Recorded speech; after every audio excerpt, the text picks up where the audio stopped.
Sa YouTube ko to yan. So, KD lang to, di ba? Zero do lang. Hindi rice.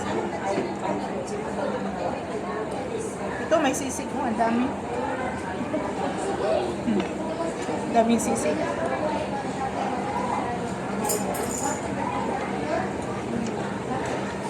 Alam mo? May honor yung anak ko. Ha? May honor. Talaga? Sa section nila, apito lang sila. Yung anak ko din. Hanggang... Kasi marami silang section. Bale, pinipili lang yung section nila kung sino yung makapasok sa high honor. Kasama yung anak ko.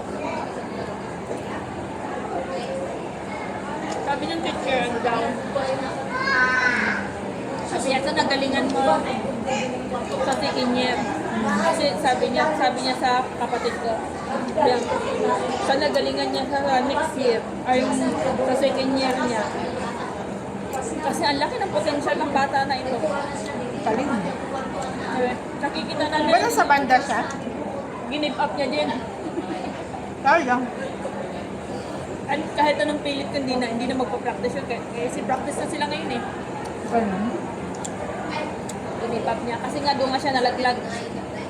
Ganun.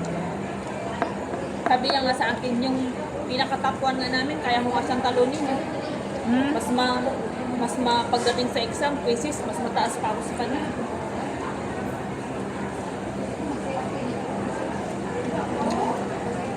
Yun din yung sinabi ng teacher niya.